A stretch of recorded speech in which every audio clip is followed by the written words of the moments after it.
Good afternoon. I'd like to call this meeting to order. Please join me for our pledge of allegiance. Pledge allegiance to the flag of the United States of America and to the republic for which it stands, one nation, under God, indivisible, with liberty and justice for all.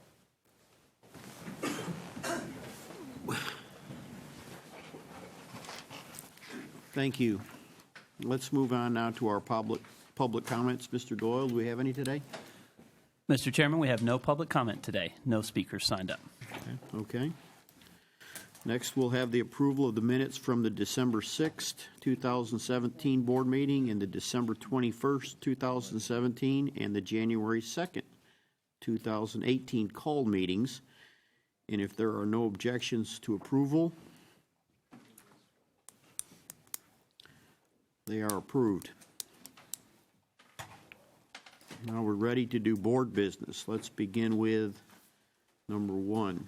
The appointments to the Facilities and Technology Citizens Oversight Committee. At this time, we will announce board member appointments to the Facilities and Technology Citizens Oversight Committee. We will start with Board Member Sweeney. Thank you, Mr. Wheeler. I do not have an appointment at this time. I'll bring that to the next meeting if possible. Okay. Ms. Thayer? Yes, Mr. Wheeler. Representing Post 2 will be Steve Wilson and Leroy Brownlee. Thank you. Mr. Banks? Thank you, Mr. Chairman. I'll appoint Dr. John Crooks and Don Hill. Thank you. Mr. Chastain? Thank you, Mr. Chair. At this time, I haven't gotten confirmation back, so if I may, I'll tell you at the next meeting next month. Thank you. Post 7 will be John Stooksbury and Larry Darnell. Mr. Scamahorn? No change. It'll be the same as last year. Okay. Here's Mr. Morgan. No change. No change with Mr. Morgan's group. Okay, our next item, please review and sign our annual statement of compliance with the board ethics and conflict of interest policies. We have that, Chris.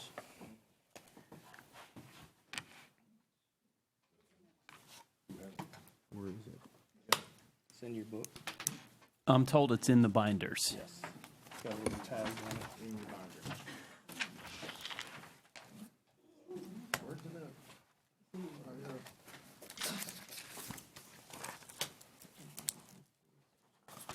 And there should be a signature tab there in the binder. And if it's okay, Mr. Chairman, I think I might just encourage everyone to take that out of your notebook and pass it around. Maybe pass it this way to me, and I'll get them to Ms. Gordon. Thank you, Mr. Doyle.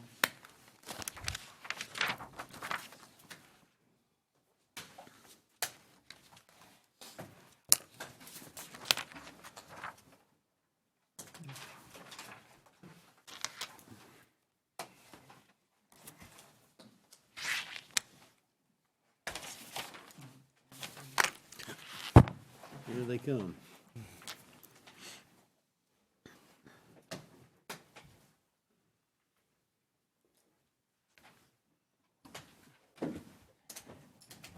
You good, Mr. Dole? Third is the Wellstar Birth Initiative update with Mr. Morgan. Thank you, Mr. Chair. Good afternoon to everyone.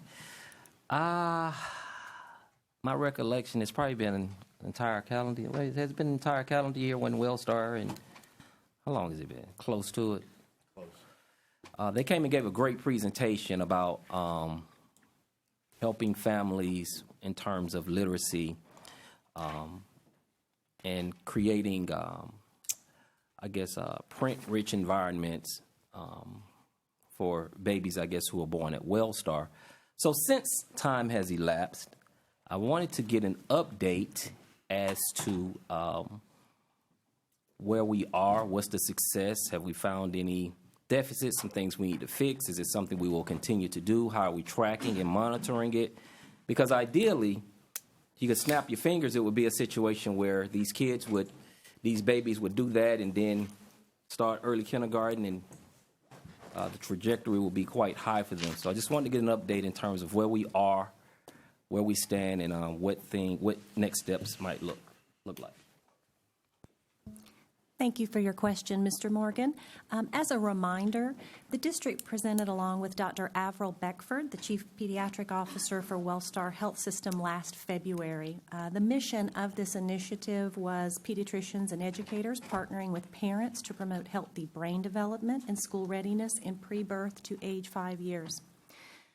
The pilot involved pediatricians asking milestone questions of parents at identified wellness visits, parents completing a questionnaire regarding family literacy habits, and providing resources to these parents, including tips for parents, developmentally appropriate book recommendations, and model videos. Phase 1 of the pilot started last summer. Pediatricians gave out the postcards, were talking about the literacy habits, sharing developmentally appropriate books, and parents were completing a survey which the district got back to track that data. In working closely with Wellstar, we've received some feedback about how to streamline this work so that it works more efficiently for the pediatrician's office in hopes to scale it and grow it later. So in Phase 2, we've learned through over 800 parent responses. Adjustments will include things like the milestone age bands. Pediatricians had some spots where they thought we could adjust those a little bit that might be more helpful. We have also secured a small grant that will allow tablets for participating pediatric offices. Parents can take this survey online. Office managers and pediatricians felt that would reduce the burden on the pediatric office of having to collect that survey data that we need in the end. Electronic versions of the selected books, as well as the model videos, will be uploaded to these tablets. We've also worked to translate the videos as well as the postcards into Spanish. And we're also going to begin by selecting at least one office that will actually have the physical book at each band to give to the family so that we can have comparable data, hoping that by next summer we're able to have data that positions us to solicit some much larger grants that would fund this work moving forward for the district.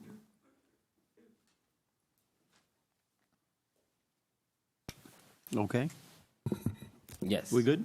Oh, I have a follow-up. Go ahead. Yes, thank you. So I was jotting down notes as I was listening to you speak, Ms. Lawson. So to date, we have information from surveys from approximately 800, I guess, families or individuals who have Parents, right, guardians. streamlining it to a more I guess through a grant we're able to streamline the information. And next summer, we should have, next summer as in 2019. No, next summer as in, we actually have a meeting. These adjustments have been made Okay. during the fall and planned for, and we have all materials ready to go. We actually have a meeting scheduled with them next week to begin in February. Okay. These adjustments, so the hope is to actually run it from January to this next summer.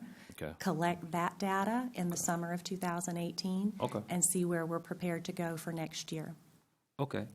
Well, that's good information. I'm happy for the update, and I guess we will have something to dig a little deeper in, I guess maybe fall, in terms of how we're doing and what success might look like and things of that nature. That's what we would be shooting for. Okay. Thank you. Thank you, Mr. Chair. You're welcome. Mr. Ragsdale, we're now ready for your reports. Yes, sir, Mr. Chair, members of the board. I'm going to do a switcheroo here because I know we've got the auditors here. So to be cognizant of their time, I'm going to ask Brad Johnson to go ahead and come and introduce the annual independent financial audit. Good afternoon, Board. Mr. Chair, Mr. Vice Chair, members of the Board, Mr. Superintendent. Each year, the district undergoes a comprehensive, independent financial audit which presents the financial status of our school district. The Cobb County School District has a deep history of financial accountability to the taxpayers of Cobb County. For the past 30 years, the district's accounting department has professionally performed their duties to account for district financial transactions and fairly report the district's financial statements. For decades, the accounting department has consistently been recognized by government finance organizations for following best accounting practices for their excellence in financial reporting. So you have an understanding of the scope of our financial operation and what is being audited. The following are some metrics. 250,000 payroll checks are produced annually for approximately 17,000 full and part-time employees. Over 13 million meals served annually at 108 lunchrooms. Hundreds of thousands of accounting transactions each year. Accounting and budgeting for a general fund budget in excess of $1 billion. The list goes on and on. I would like to thank our accounting director, Jan Hendricks, and her entire staff for the work that they have completed this year. Ms. Hendricks has one of the most challenging positions in the district, and a high-performing accounting operation is critical to school district operations. They function behind the scenes, but as a part of the superintendent's district team, I'm proud of them, and I appreciate the work they do to support our teachers and our district. Once again, the district books were audited this past year for the time period of July 1, 2016 through June 30th, 2017. Mr. Adam Fraley, who is a partner with the accounting firm of Modlin & Jenkins, is present at today's board work session to present their independent audit, their professional opinion, and their comments. We appreciate their professionalism and how they worked with our staff to get the audit completed. For today's meeting, we have provided to each board member a comprehensive annual financial report, we call it the CAFR, as well as an audit report for your reference at your desk. These documents provide the results of the work performed by our accounting function, and this work has now been reviewed by our independent auditors, and we are ready to hear their comments. So with the board chair and superintendent's permission, I would like to invite Mr. Adam Fraley to the podium.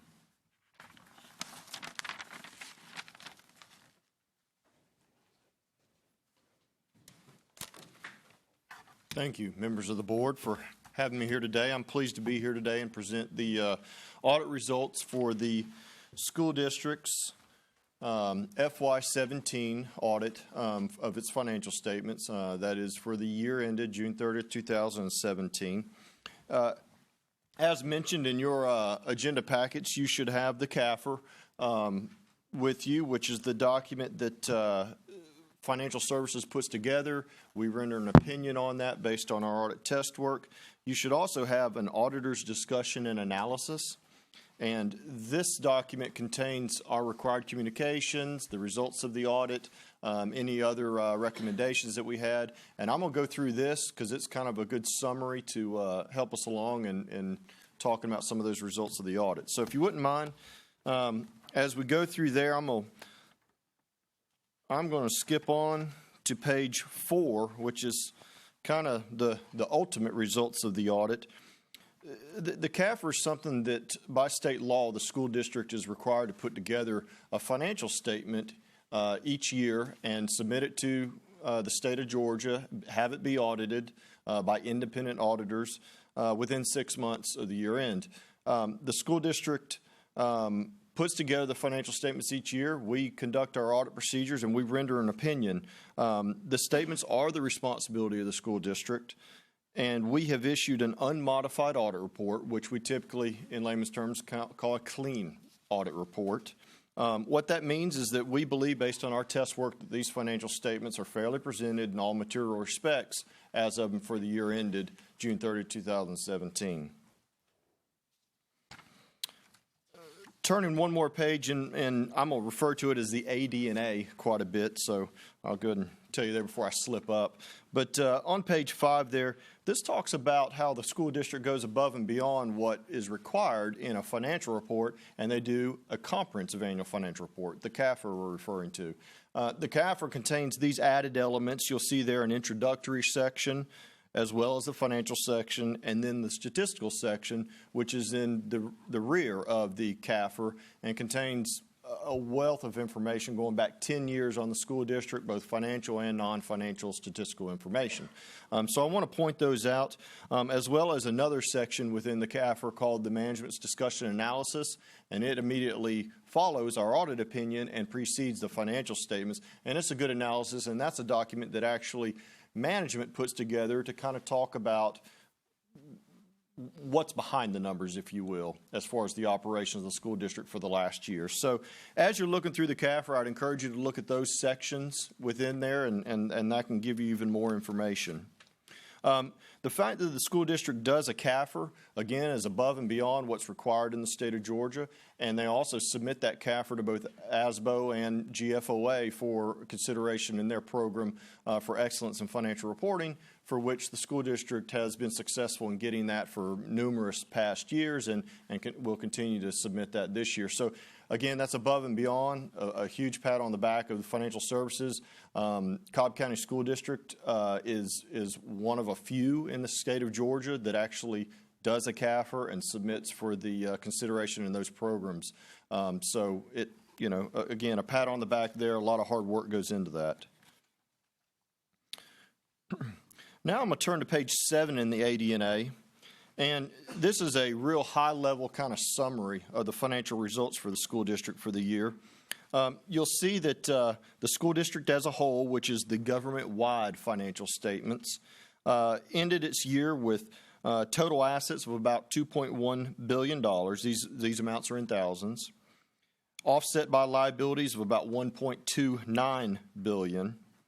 And, of course, the result of those, the difference in them, in other words, was about $800 million, which is the net position of the district. Of course, that net position is broken into, you've got capital assets in there, as well as other restricted amounts. You'll see that the restricted position was about $114 million. The investing capital assets was about $1.44 billion, and leaving about $731 million in unrestricted net position, which is available for future budgeting and spending for the operations of the school district. Turning to the next page, the difference or the change in that net position, increasing or decreasing for the FY17 was an... Mr. Fraley, excuse me. Yes, sir. Sorry for the what book and what page are you on? I'm in the auditor's discussion and analysis. Okay, I thought we were in the CAFR and I wasn't following you. That's why I interrupted you. I apologize. Yeah, certainly. And I'm on page 8 now. Okay, thank you. But so, again, I was talking about the net position, and of course that net position can increase or decrease over time. For FY17, the change in net position was about $22 million added to total net position. Net position, which is kind of the equity or the reserves, if you will, of the school district, was at year end on page 7 there. At year end was a total of about $800 billion. And I'm sorry, $800 million. Thank you. Billions, millions. Little. And why did it go up only 22,000? And that was an increase from prior year of about 22 million. Thank you for the correction. And then, so that's the government as a whole. That's the school district as a whole. Obviously, the main operating fund of the school district is the general fund. And on page 8, there's a little bit of information, again, some high-level stuff about the general fund. You'll see there that revenues of the general fund for FY17 were, and these are not in thousands, 999,406 compared to the 937,228 of the prior year revenues. You'll see in the chart there the breakdown of those revenues, most of which is intergovernmental revenues, and then also taxes, as with all governments, obviously in the state of Georgia. On the next page, you'll see a breakdown of the expenditures that excludes instruction. So we're just talking about some of the other budget expenditures, and you'll see kind of a chart of the different other services provided within the school district. You'll see a comparison there, budget to actual. But total expenditures went from 962,567 to 989,135. And then of the 989,135, 714,555 was in instruction costs.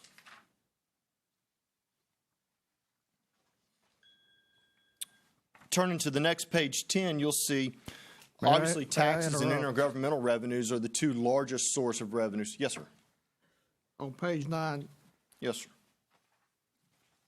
school and administrative services, does that include all the benefits that are part of people's salaries? School administrative services, we have a lot of benefits. Is that included in that budget number? The actual versus the budget? Yes, sir. Okay. Now, you always hear about unfunded pensions. Do we have that situation where we have unfunded pensions in this district? Well, the standards changed a couple years ago when it came to pensions and related to that. It is unfunded pensions. The school district participates. TRS is a pension plan. It's a multiple employer. It's an agent multiple employer plan with the state of Georgia, and so the school district contributes based on actuary term amounts, and they contribute amounts to that. And then there's the school district has to record as a liability its proportionate share of the net pension liability of that plan. And so that is reflected in the government-wide statements only of the school district, which is where GASB says that you report such liabilities. I'm not sure I quite follow what you said, but at the end of the year, do we have any unfunded pension liabilities? Let me jump in here for 1 second. So there's a differentiation that we need to make, because I know there's some school districts, and I'm sure you can speak to that have their own pension programs separate from TRS. Right. Some counties do, some cities do, et cetera, and obviously organizations do. We do not. So Okay, that's what I'm asking. All of we're our 100% every year. in funded. TRS. Yes. In TRS, right. So the only thing we are required by law to contribute is the percentage, and that's gone up. The employer portion of TRS is what we put in from the general fund budget Right. towards the TRS system on behalf of all employees eligible for TRS in Cobb County School District. So that part is in the budget. So that's funded every year as the employer portion. So there's two parts to TRS. One is the employee contribution, and one is the employer That's correct. contribution. But it's 100% at the end of the year. It's fully funded. Well, yes, we budget for it in our budget every single year. Yeah, so there's no accrual like in the corporate world. They Correct. fund up maybe 60 or 40%, and then it's a liability sitting out there. That's correct. And that's a danger. Yeah, But so we're not in faced with that at all. situation. Okay, I Right. just want to make sure that was clear. Yep. Sure. Let's see. I'm on page 10 here. At the top of page 10 is a chart where it just takes the largest revenues, being taxes and intergovernmental revenues, and just shows a 5-year history of those, so you can kind of see how those have behaved over the past 5 years, as well as the general fund, again, the main operating fund of the school district, the resulting fund balance, which is the equity position of the general fund, and you can see that over the last 5 years as well as a little more detail of a breakdown of amounts that are unassigned versus maybe assigned or committed. Now turning to the next couple pages. The next couple of pages, page 11 and 12, they go through the kind of a Cliff Notes version of the footnotes to the financial statements. So as you're kind of looking at those statements and some of those sections that I specifically pointed out and looking at the other financial pages, the footnotes tell more information, obviously, about the financial statements themselves, and this is kind of can tell you what each of those footnotes are trying to tell, the readers, citizens within the county, et cetera. The main change this year related to the footnotes that was a required addition was related to tax abatements. So as y'all are looking at this year's CAFR, you'll see on page 33 some new information, new paragraphs related to tax abatements. And this is a new required disclosure under GASB 77 that came out this year.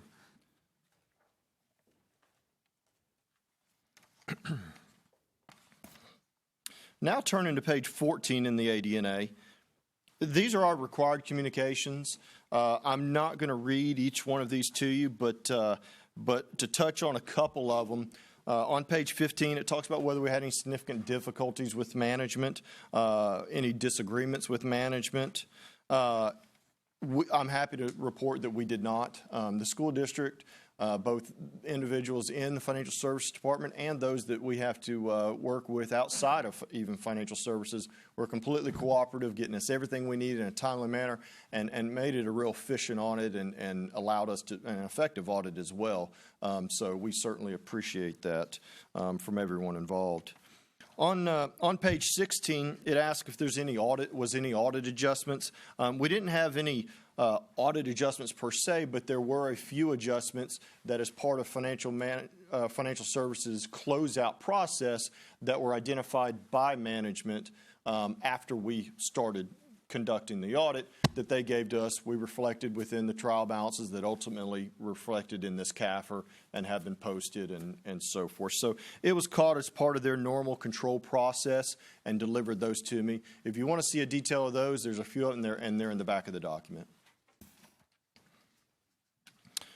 The next couple pages, starting on page 17, these are things, we didn't have any findings for the audit, which is a good thing. These days, the auditing standards have the bar fairly low on what has to be an audit finding, and it kind of ties our hands, when it comes to auditor judgment.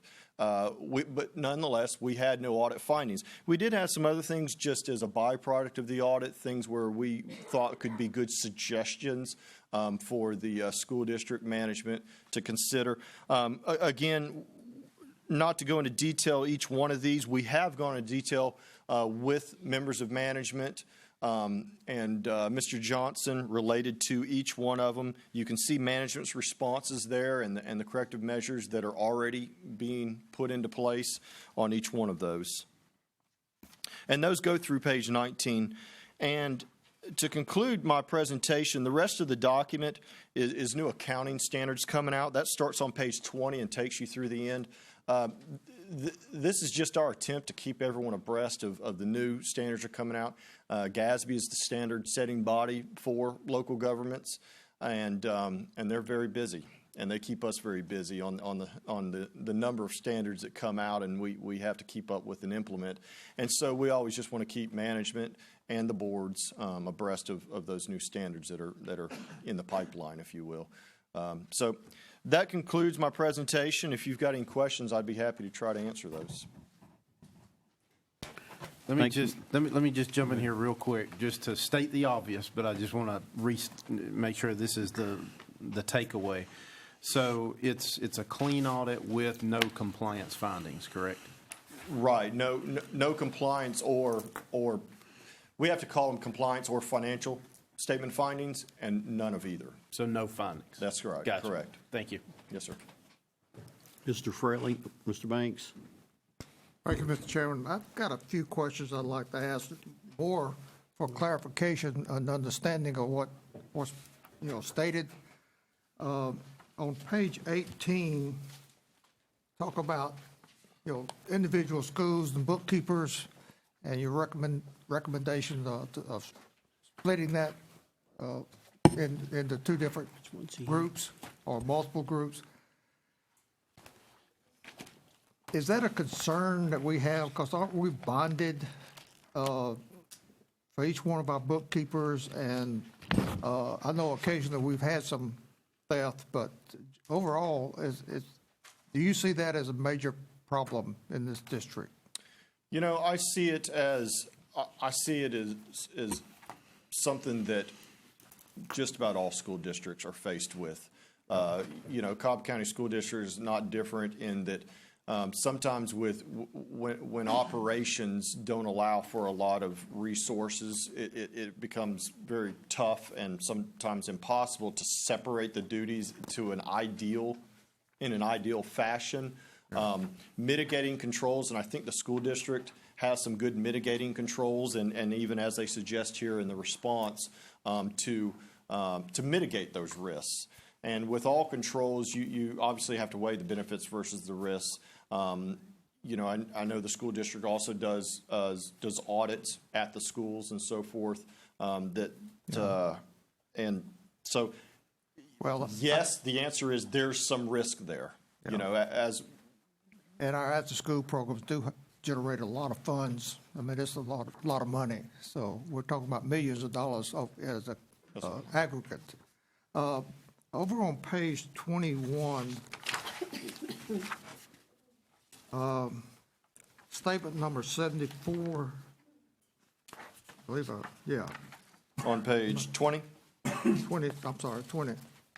The PB, what do you call it? PBOP?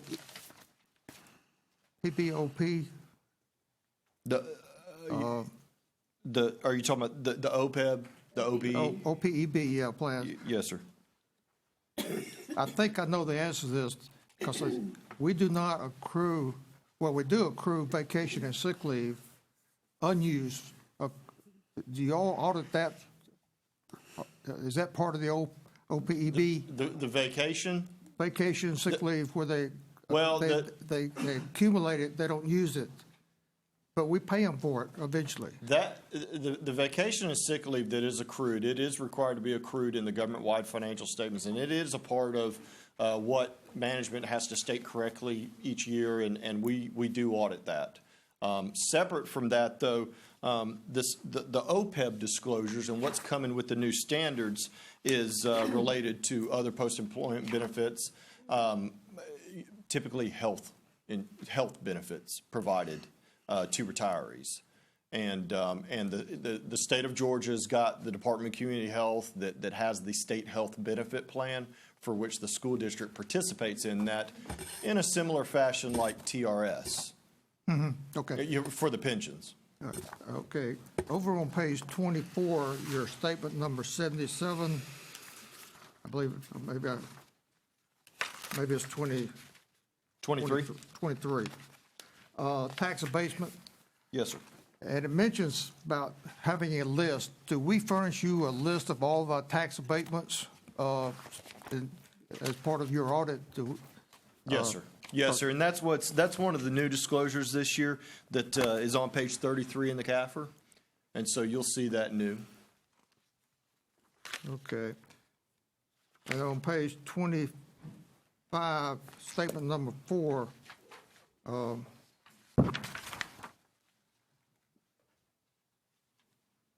does it apply to this district? It applies, well, Statement 84 applies to all local governments. Those that have fiduciary activities and those that maybe haven't had fiduciary activities in the past under the old rules. What Statement 84 is trying to do is trying to clarify the definition of what local governments have to report as fiduciary activities.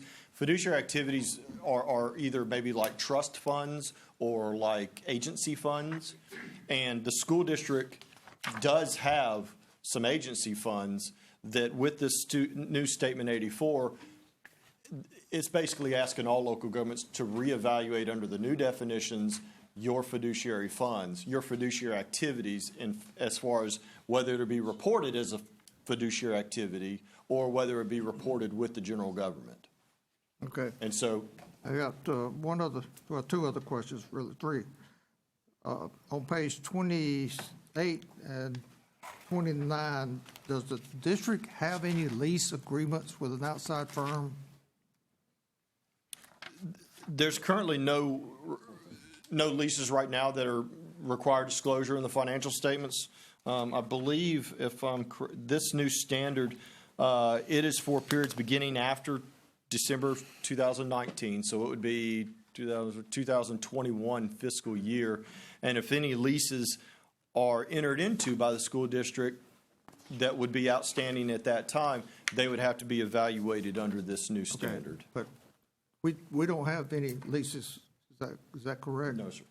That's right. We don't have any leases right now that fit into the Okay, so, situation where we have to disclose them. okay. My last question is, on page, the last page, could you tell me what these numbers mean?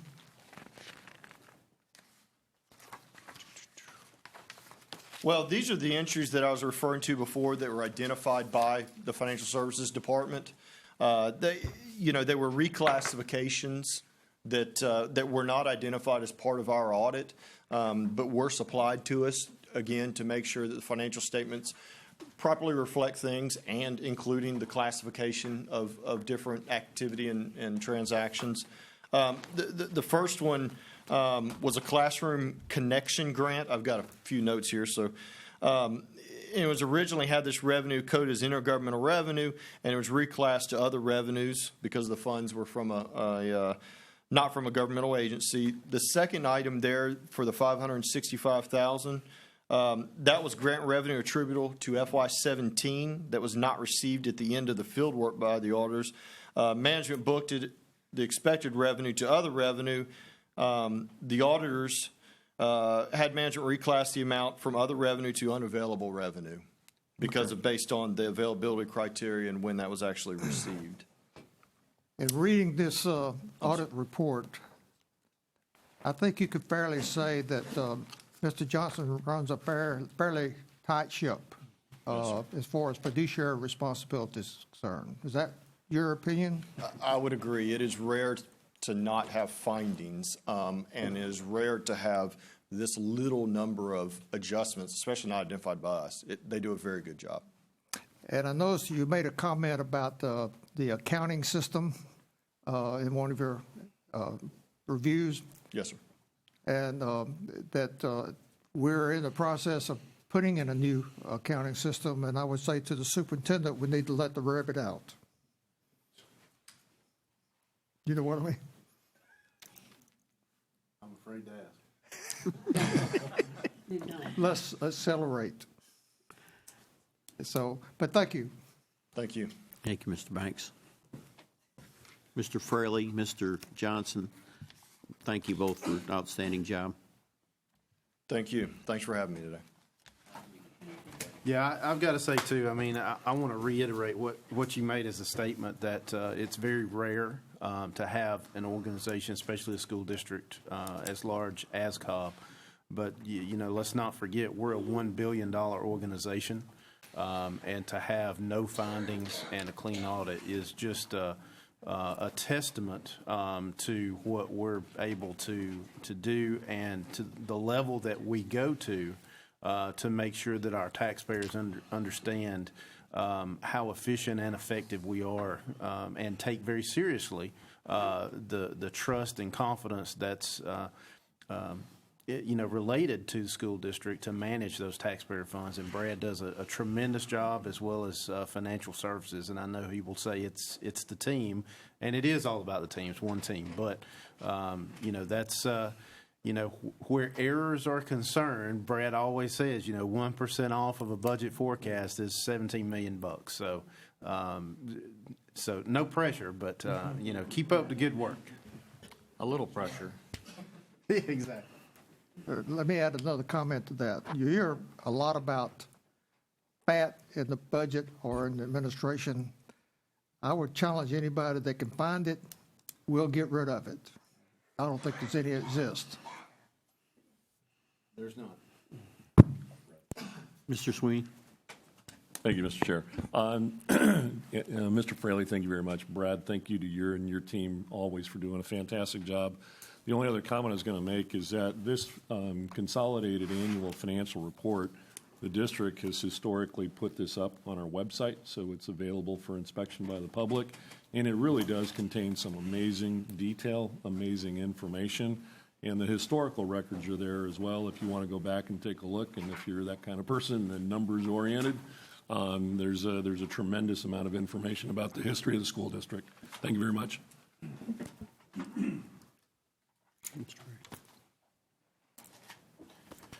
All right, next, we're going to have a presentation, and basically this is an example kind of similar to what we are doing with IE squared, or strategic waivers, as they're referred to now. This is an example of thinking outside the box, but with the goal of making sure that we are being as efficient as possible, and sometimes it's necessary to do things a little bit differently. So I'm going to now ask, I know Alice has got some level assistant superintendents and also Dr. Katua as well, to bring this presentation to the board to let you know the changes that are forthcoming.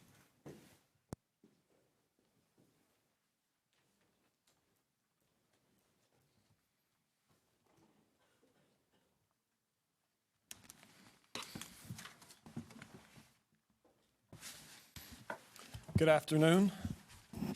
Mr. Chair, Mr. Vice Chair, members of the board, Mr. Superintendent.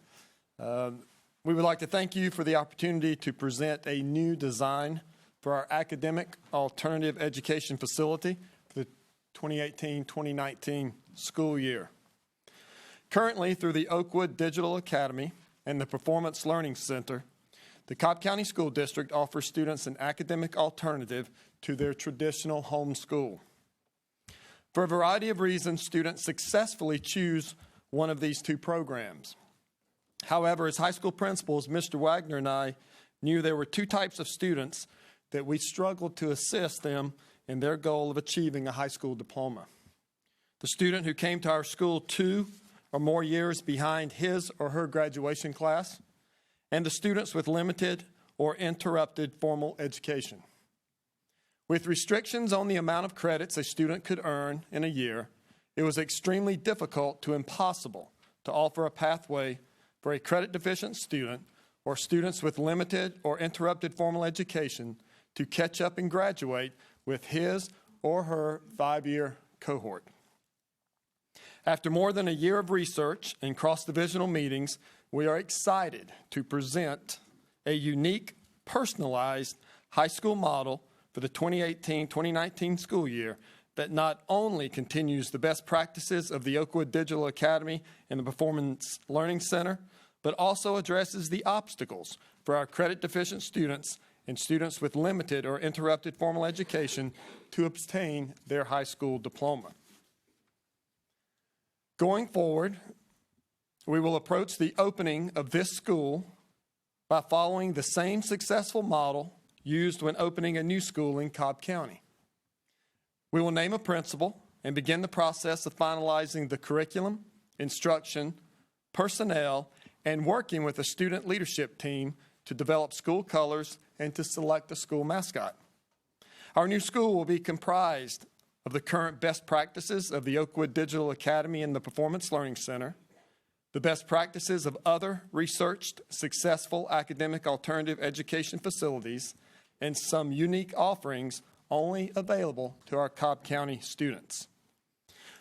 As we share with you some of the new school's unique features, you will see how we are providing a positive choice for students to receive their education and how we are providing hope for credit-deficient students and students with limited or interrupted formal education to realize their dream of receiving a high school diploma.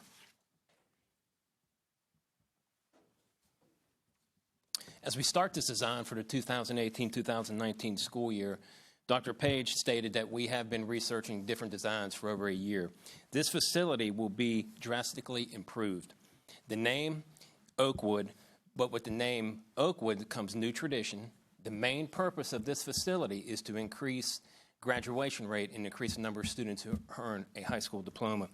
And this is the perfect time to change the culture of the school, and we'll talk a little bit about that later.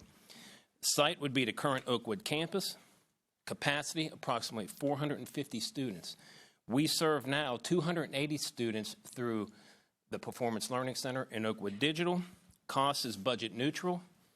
And one of the changes, it'll be an independent school, not a program, meaning the students that apply and attend Performance Learning Center, their academic performance goes back to their home school. Where now this school will have a number, and their academic performance will stay at this school with accountability for everybody involved.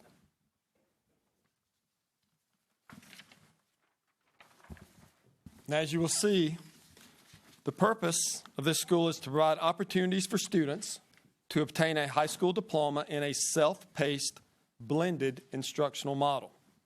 With this purpose in mind, let's take a closer look at the school's focus and unique features which provide the opportunity for our students, all of our students, to be successful. There are 7 different primary focuses for the school. First, it'll be a competency-based, self-paced program with very clear, quantifiable objectives.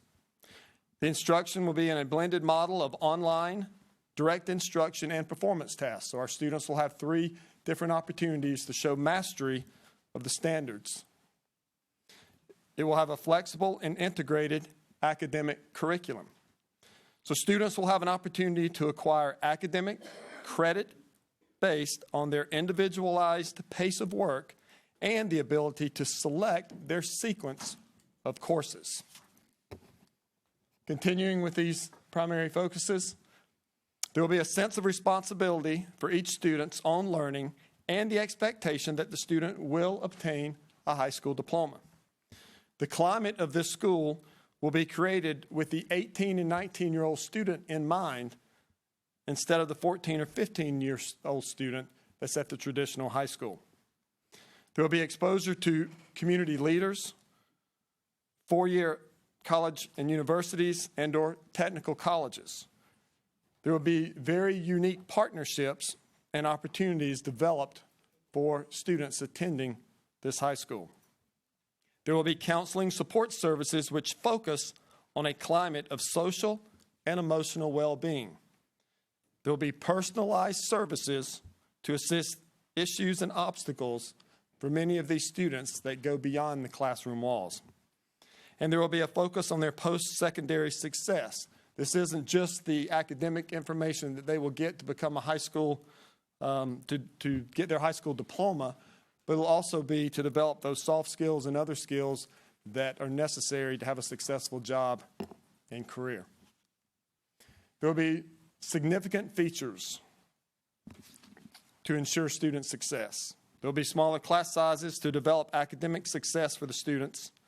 There will be academic relationship between the teacher and student, allowing more flexible schedules for the students attending the school.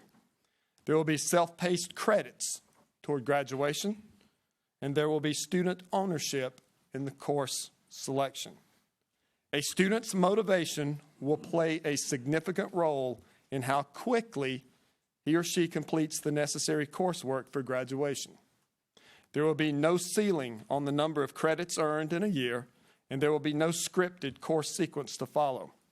The student will truly have a personalized learning experience that rewards motivation and hard work.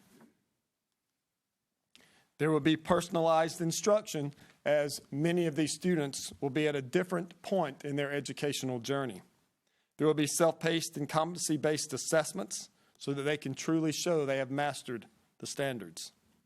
There will be unique social and emotional support for each student, smaller class ratios, and life skills and career counseling that's so important. Each student's experience will be personalized in order to minimize individual obstacles preventing success. Students looking for a different high school experience will now have a better choice in accomplishing their goals.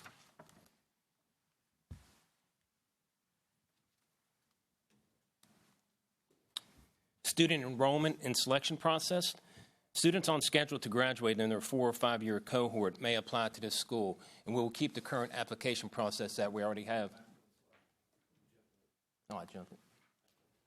Okay, so students on schedule to graduate in their 4- or 5-year cohort may apply to this school. There will be an application process still like we currently have for Performance Learning Center and Oakwood Digital, but the new component to this will be New students to a Cobb County high school who are 2 or more years behind in their 4-year cohort will be placed for accelerated credit recovery, meaning, example, if an 18-year-old student enrolls at Kell High School, they have 5 credits, so they will automatically be placed at this facility so we can accelerate their credit recovery and hopefully get them to graduate. That is the main goal.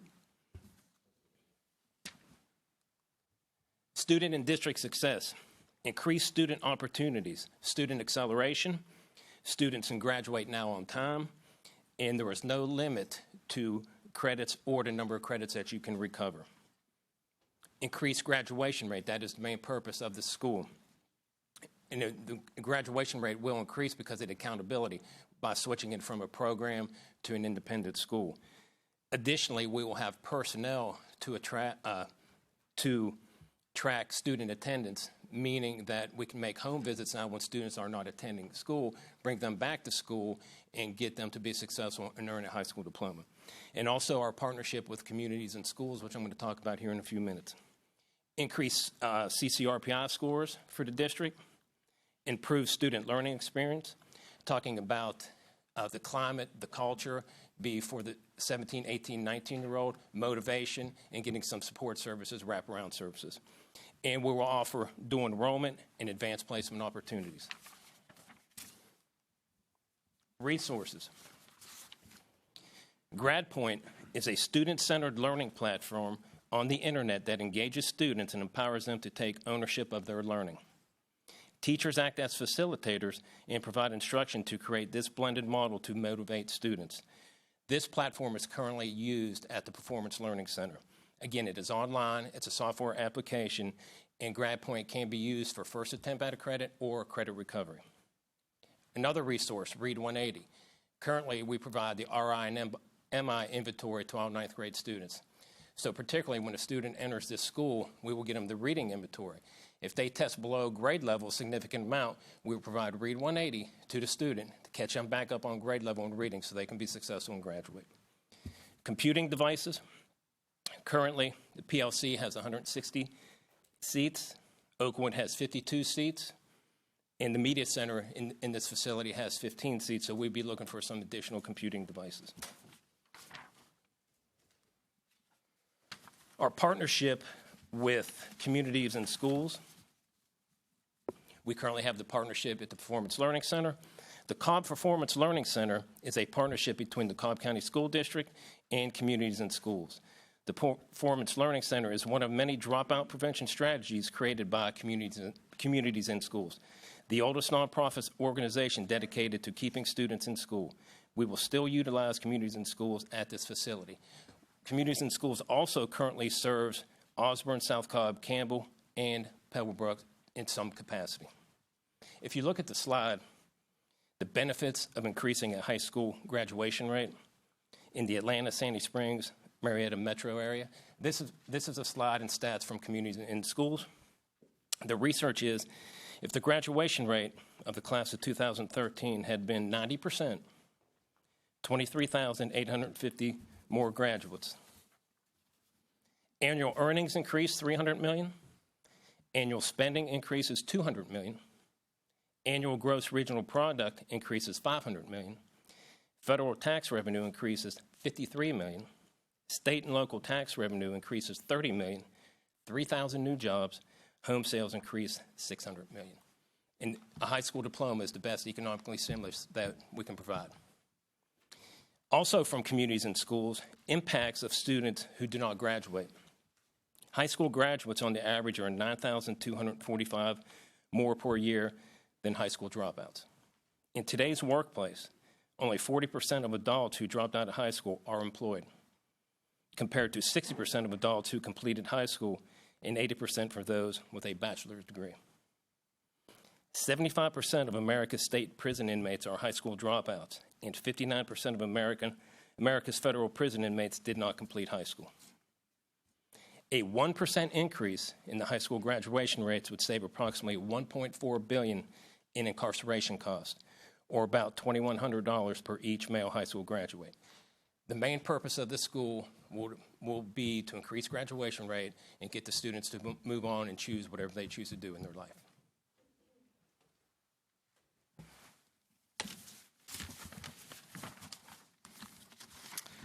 The new Oakwood school scheduled to start for the 2018-2019 school year is designed to be budget neutral. A standard high school structure will be followed, as you can see from the personnel list in front of you. A principal will be presented for board approval in the near future. The same process of hiring personnel for new schools will be followed. Over 94% of the positions needed already exist at the PLC and Oakwood Digital Academy. The administrative and supportive positions at the existing Oakwood and PLC programs will be converted into equivalent positions at the new school. This school will be set up to succeed as all other Cobb County schools by using blended resources to ensure students graduate and are prepared for the future. This exciting endeavor could not have been done without the leadership of Mr. Ragsdale and every executive cabinet member and their supporting staff. It was truly a collaborative team getting input from everybody in the central office and in the schools. I would like to thank the entire board, the board chair, and Mr. Ragsdale for giving us an opportunity to present today. Thank you. So let me wrap up too before we get into questions. If you will, go back to the communities in school slide. You know, we hear a lot of talking points regardless of the politician giving the speech, and the phrase economic impact is always used, right? So a lot of people think public education, well, it's just infrastructure and it's necessary and required and part of funding that comes from the state. However, as we all anecdotally say, when businesses are looking to relocate to Cobb, one of the first things they ask is, and to look at it, are the schools to which their employees are going to be living, where will they be going to school, et cetera. But let's take that a step further and look at the economic impact. So if we increased, and again, this is the metro Atlanta area, so, you know, you can extrapolate. This will be a little bit diminished if you just funneled out Cobb. But we're not that far away from a 90% graduation rate, okay? Now, if we were able to increase that, look at the economic impact that those graduates would have. It's significant. So let's not, I always caution against missing the forest for the trees, you know. So this is one of those things where people can get down into the weeds and miss the fact that, oh, well, you know, the district is just trying to bump up the graduation rate or they're trying to increase the CCRPI scores. Let's back up a second. What we're trying to do is rethink the way that we're doing things. This is not the education industry of 200 years ago. Okay, this is today. We got to be nimble enough to see where we need to change and then be willing to make that change. This is one of those examples to where we're not just willing to sit back and say, well, that's how we've always done it. It is what it is. Let's move on. Thinking about the point of when students come to us, new students to Cobb that come to a high school and maybe they're 18 years old with 2 credits. There is no way in the world that that student can go into one of our 16 high schools and graduate. It's just physically impossible. So what we're doing is we're trying to think outside the box, come up with a different way of benefiting these students, get them accelerated credit recovery, get them to a point where they can graduate and potentially get back to their home school and graduate with their class at their home school. But at the least, put them in an environment to where they have a better chance for success. That's why we exist. Our one goal is what? Not increase graduation rate. Our one goal is student success. This is an idea that's different. We're thinking outside the box. We're stretching ourselves out of the comfort zone to try to come up with a different way of doing things that's going to benefit those students that are in the position not to be successful. So if we are true to our mission, which is one team, one goal, student success, we need to be focused on all students, and this is just a different way of doing something for those students that are least likely to succeed, and it puts them in a position to where they're most likely to succeed. So be happy to answer any questions. We move. Ms. Thayer. I'm glad we're doing this. It's about time we looked at something like this, so I appreciate the efforts on this. But I do have several questions, if you'll bear with me for a minute. The current leadership, including principals and counselors and so forth, at Oakwood and Digital, were they involved in this? Were their opinions sought in doing this? Because they have a lot of experience with the kids that they're currently serving.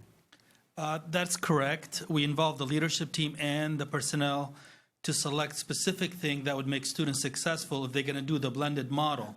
And the personnel and the leadership of Oakwood Digital and PLC were the right people to ask. How do they incorporate it for students that needed these classes and be able to motivate them even further? Good. So the students, and there is a certain student that we're serving in the model that we have there now. Will those students still be able to be served there? Yes, they'll still continue to have an application process. So the students who are currently there now will continue to be there going forward. I mean, that type of student? Yes, so there'll be an application process, which we Okay. believe the majority of the students still, as in the school, that's how they're going to get theirs, through the application Okay. process. But it'll also be able to serve those students, as Mr. Ragsdale talked about, who come to us All right. mathematically Got it. not able, and then we got a place for them. Got it.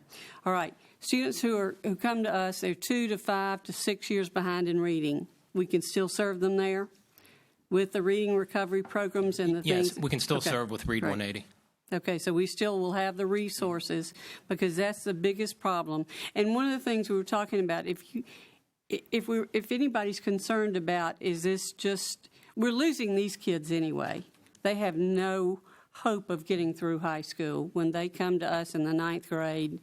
Been there, seen it too many times, sadly, but there's no way they can make it. So this may not have all the answers, but at least it's a hope for somebody. Whereas when they walk in high school, you know they're so far behind, there's no way they can possibly make it.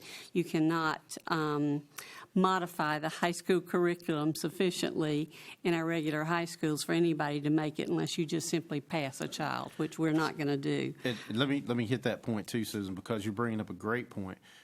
Basically, what we're trying to do is take, and we're not demeaning the situation at all, but it's a lose-lose. Exactly. It's a lose for the student because they're mathematically incapable of graduating in the time span that we're able to serve them. And it's a lose for the district because it's going to be a hit on that high school's graduation rate, which is a hit on CCRPI, which is a hit on a fake score of how people grade schools, which I still don't agree with. I've got to throw that out there. But anyway, that being said, we're trying to turn a lose-lose into a win-win. Right, I agree. Attendance, how will you do that? Because these students are the very ones who have, part of the reason they're behind is because they've never had good attendance, and part of the reason they haven't had good attendance is because they're not good at the game of school, so blah, blah, blah. So how is that going to be handled? It'll be normally the way it is. We're track student attendance, but with our partnership with communities and schools, we are in conjunction with them. We have a site coordinator. So if a student, in theory, what should happen if a student misses a day of school? A phone call. Good. And the phone call to the parent, phone call to the child, and then if it gets to a certain amount, say 3 or 4 absences, then there's a home visit. Good. And we just continuously press the student to come to school and to put them in successful situations for where they're going to be successful at the school, and they want to come to school. And it's a different environment, right? So this is a totally different environment than, a standard one of our 16 high schools. Right. So that we're also thinking that that's going to also promote that desire to attend because there's flexibility that's not available at the other 16 high schools. But most of these kids that I've seen have been in the habit of poor attendance for 10 years. Maybe by now, and so it's breaking that habit also and getting parents to understand, no, you don't just go shopping today. School's in session today and things like that. So as communities and school will be excellent with that. Okay. Will they still have to meet the regular graduation requirements, or can we modify those for these students with our latitude now? In order to earn a graduation diploma, you still have to fulfill the 23 credits. You're still going to have 4 math, 4 science, 4 English, 3 social studies, health and BPE, and to make sure that you have to have 23 and you will earn your diploma. Okay, but we can modify some of that. Like they don't all have to have algebra.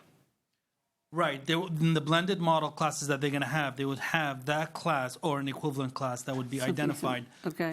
for graduation. Okay. And if it's, just to add, if it's a class that requires an EOC end of course assessment, the students will still have to take an EOC class for those classes. Okay. If a student comes and they're so far behind, or they get to a point that we realize graduation is not going to be an option, can we accommodate a GED? The answer is our number one goal is to make this child successful once they enter our Oakwood school. And then as we give them the support that they need throughout the year until they complete, if eventually they're unsuccessful in some format, GED will always be available through adult education. And we have that program already And we existing. can monitor, we can make that smooth transition for them. Yes, Okay. ma'am. Because that will, at some point, that'll probably be a possibility for many. Okay. Top age. When will they top out? 21? Yes, it will be 21, but we're going to try to see how fast we can modify Right. their instruction because of the number of courses that a child can take. Okay. What if if they attend there, they will receive an Oakwood diploma, is that right? Yes, it will be, that's their high school. Okay. If a student goes there for 2 years and wants to go back to their home school, will that be allowed? Right now, we're working through the details, but our expectation would be that when they are able to rejoin their 5-year cohort, If or they're on better, grade then they have an level. opportunity to go back to their home school. Okay. Because at that time, they don't need the special services that this school will be providing for them. Okay. Is there, if they go here and they would like they go to Oakwood, but they would like their diploma to read their home school, is that an option? That can't be an option because they're being enrolled in a school, and this is going to be a school with a state number. The moment they enroll in this school, Right. the state will identify this child as being an Oakwood student, so therefore they're enrolled in Oakwood, their diploma will come from Oakwood. Okay. My last question. If a student comes to a high school and they are significantly behind, will the schools have the authority to do a mandatory placement?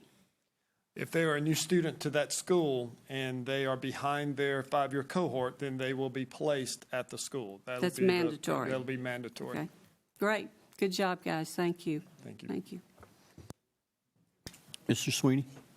Thank you very much, Mr. Chair. Great job with the presentation. Just a couple questions. With regard to Oakwood and the relationship that we have with Ombudsman, today I think we renew that agreement on an annual basis. Is there going to be any offset or overlap on any of this stuff, or is it completely independent?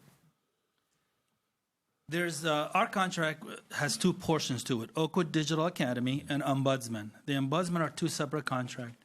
This, we will take the Oakwood Digital Academy and incorporate that funding toward this blended model, which involves Oakwood Digital Academy funding and the PLC funding. Okay, great. And then the other question I had, relative to the capacity and the ability for a number of students, I can envision this actually being somewhat popular. And, are you just going to, when you get to that level, what are we going to kind of have entrance on a first come first served basis, or is it going to be a lottery? What is the and it may be too early to determine, but at this point it's too early to tell. But best case scenario is you're right. It gains in popularity for various reasons. There's students at other high schools that have. Because of family, they're the breadwinner, perhaps. There's flexibility here for that student. So there's a lot of flexibility to be gained here, not just because you're way behind your 5-year cohort, but it's a different high school environment that the kids that are already at Oakwood have applied because they wanted a different environment. So the chance for this to expand is certainly there, and it's pretty much a high probability that we'll need to expand it. A couple of things that govern that. One is space, and two is not just space but facility, because you can see there's going to be a higher need for computing devices and those kind of things. So that will kind of leverage, if you will, the max on FTE because of cost affiliated with not just personnel, because again, these are going to be kids at a Cobb County high school, so we're going to earn FTE just like we would at any other school. So it's not from that perspective, but it's from a different environmental perspective for the facility. So, but again, it's too early to tell now, but those will be some of the things that factor into the expansion of it. Okay, and then one other question, and the answer is this school will have its own code relative to the transportation aspects. Because it has its own code, are we obligated for the transportation requirement subject to the state and getting students to and from the school? Currently, we provide transportation to the Performance Learning Center, and it's working out fine, so we're going to continue with that model, but looking to enhance it further with working with transportation. Okay, thank you. I've got a question too. Is this school going to be a year-round school? You know, we're looking to design right now. Currently, we're on the traditional schedule, but that could be an option in the future. Okay. Mr. Morgan? Thank you, Mr. Chair. Thank you for the presentation, and I'm always a proponent of customization and of innovation that works, not for the sake of. I think at the beginning of the presentation, you guys talked about research. Can you delve a little bit into what components went into the research? What other models did you potentially see that, might have been an aha moment in terms of lessons, that were learned in terms of presenting this to us today? Yes, we did research here within the metro area, and we also did research, out of state. We didn't travel anywhere, but we looked at it online, and a lot of the research came from us just being in the facility, looking to see that this program with communities and schools does work, but we needed to enhance it. And the biggest factor that played a component, as Dr. Page said, being former high school principals, when that student walked in that was 18 years old and 5 credits, we were looking for a way for them to graduate, and we knew we couldn't physically do it at the high school, so we threw that component in there, and some other districts have done that too. Okay. I think an aha moment for us was one of the facilities that we visited. The principal of that facility talked about how a couple of students came to her and they said, we would like to graduate with our group. And she said, well, you're going to need this many credits, and that's never been done before. And they were like, well, can we at least have a chance to do it? And she said, well, certainly you can have a chance, but I just need you to know, it just hadn't been done before. We haven't seen students be able to do this. And, she said both of those students reached their mark. Both of those students got credits at a faster pace than had been done before and were able to graduate with their group. So that just goes to show us that when students are motivated and they can see the light at the end of a tunnel, which a lot of times it's only been darkness for them because of how far behind they've gotten, that when they are given that chance, they're going to exceed our expectations, and we're going to start to have Cobb County students do things that we haven't seen done before. Follow up. Thank you, Mr. Chair.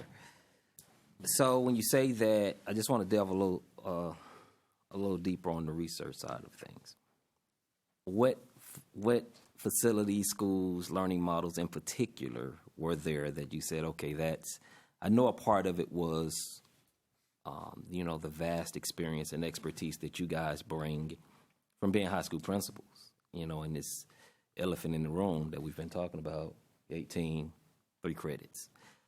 What facilities, learning model schools in particular, inside, outside the district, or whatever the case might be, was a part of the configuration of this today? Let me hit that a little bit because it goes back to where I wasn't in the loop when this first came about, but if you recall, when the district first brought ombudsman in. At that point in time, we were doing alternative school. And so I believe a significant attraction to changing the model at that point in time was funding. I know that. And to speak to your question about the research, these guys have been looking, what, a year and a half now? It's not been an overnight kind of flip a switch and here's what we need to do. But basically encompassing, okay, do we need to pay a third party to help us, or do we need to do this on our own? And part of that is an ROI research, what's the return on the investment? Getting down to the nuts and bolts of it. So from that perspective, we kind of did a global, I say we, they did a global look into where we were, where we are, and where we want to be. And that's why, it's a challenge always to get outside your comfort zone. But the fact of the matter is we had to look at truly the data for our district. So we're not copying a program, a school, or something that we have seen at another place. We've taken some components of various resolutions is the best term, and tried to figure out, okay, what's the best combination to get kids to be successful? Right now, again, going back to my comment to Susan, we're at a lose-lose right now. It's a lose for the kid, it's a lose for the school, and ultimately it's a lose-lose-lose because it's a lose for the district. So we're trying to just turn that into all wins, specifically for the student, which the gravy, if a student is successful, the school and the district is successful. Mr. Morgan. Mr. Banks. Thank you, Mr. Chairman. On this chart you have on the screen, in the middle it says if the graduation rate of the class of 2013 had been 90%, and then you got in parentheses 23,850 more graduates. Is that additional graduates? Because I think that's the total number of graduates we would have had. That's the metro area. It's a metro area, and this data is from communities and schools. It's Marietta, Sandy Springs area in metro Atlanta. Okay, so you're saying we would actually, with this model, graduate 23,000 more? No. Metro. Metro Atlanta. That's what I'm saying, the metro. Yes. Out of the Yes. metro Yes, numbers, correct. there's 23,850 that are not graduating as of the 2013 model. Let me back up for a second. So this program, it's not saying that if this program were instituted, that would be the result. What that slide is showing is that if in 2013 the graduation rate for the metro Atlanta area, to include Cobb County and Marietta, were 90%, then an additional 23,000 graduates would have graduated and injected those numbers into the economy. Okay, all right, I understand that. Have you developed metrics that will determine what success will look like? Graduation.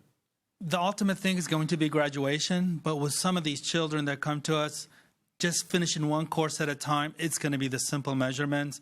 Some of the kids will take and fly off, could finish 4 or 5 credits, and some is going to take a little time. But graduation is our ultimate goal.